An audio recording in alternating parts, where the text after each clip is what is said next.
আপনাদের এই মৎস্য নিয়ে বা মৎস্য ধরা নিয়ে অনেক বিতর্ক, অনেক অনিয়ম, অনেক দুর্নীতি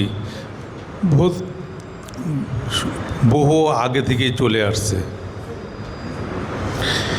আপনাদের কিন্তু একটি আইন আছে, মৎস্য সুরক্ষা আইন।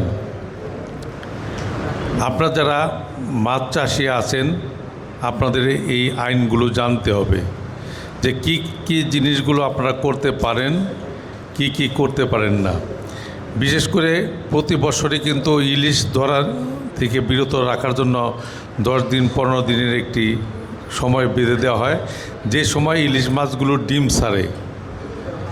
মা ইলিশগুলিকে যেন নিধন করা না হয়, এর জন্য কিন্তু ওই সময়টা মাছ ধরা বন্ধ থাকে। কিন্তু আপনারা কিন্তু সেই অনেকেই এই আইনটা, নিয়মটা মানেন না।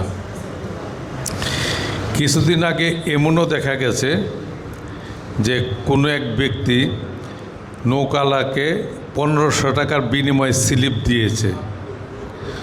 পুলিশ যায়, তাদেরকে গ্রেপ্তার করেছে। দেখা গেছে তাদের কাছে স্লিপ আছে, স্লিপে মূল্য 1500 টাকা। স্লিপের মাধ্যমে তাদেরকে ওখানে মাছ ধরার অনুমতি দিয়েছে।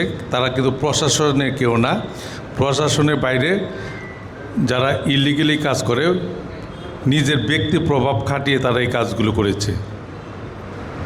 আমি প্রশাসনকে বলবো, যারা এই কাজগুলো করে তারা যত শক্তিশালী লোকই হোক, যে কোনো রাজনৈতিক দলেরই হোক, আপনারা তাদেরকে আইনের আওতায় আনবেন।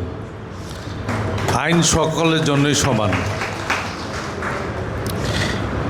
এই মা ইলিশগুলিকে যদি ধরা না হয়, তাহলে কিন্তু আজকে আমরা কিন্তু বড় ইলিশ খুঁজে পাচ্ছি না। 1 কেজির উপরে ইলিশ পাওয়া যায় না এগুলো, এবং পর্যাপ্ত ইলিশ পাওয়া যায় না। ইলিশের মূল্য অনেক বৃদ্ধি।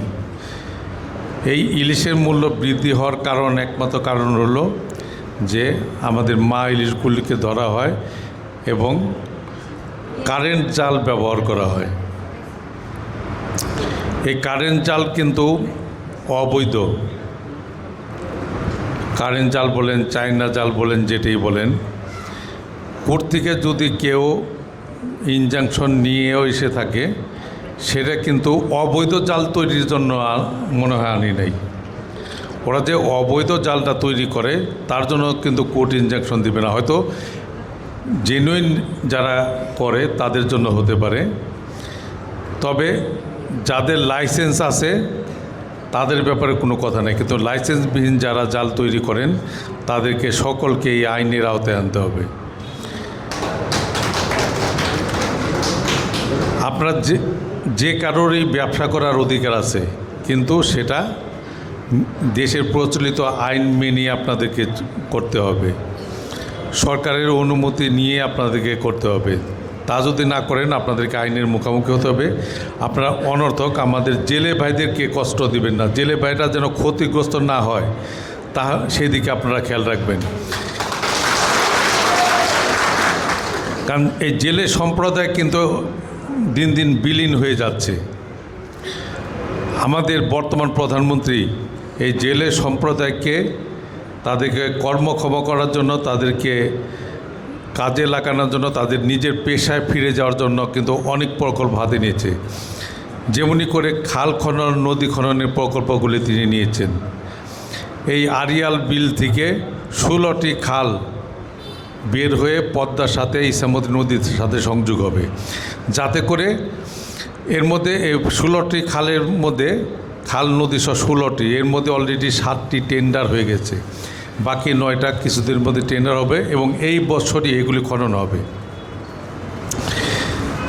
ইছামতি নদীকে খনন করে বেড়িবাঁধের মধ্যে সুইচ গেট দিয়ে পদ্মার সাথে সংযোগ করে নদীর নাব্যতাটা ফিরে এনে সেখানেও মাছ চাষের সুযোগ করা হয়েছে। আজকে আমরা যে মাছগুলি ছাড়ব, এই মাছগুলো যদি, এই পোনাগুলো যদি আপনারা এখনই ধরে ফেলেন, তাহলে তো কোনো লাভ হলো না। এগুলিকে বড় হওয়ার সুযোগ দিতে হবে। এই দায়িত্ব কিন্তু আপনাদের, আমাদের সকলের।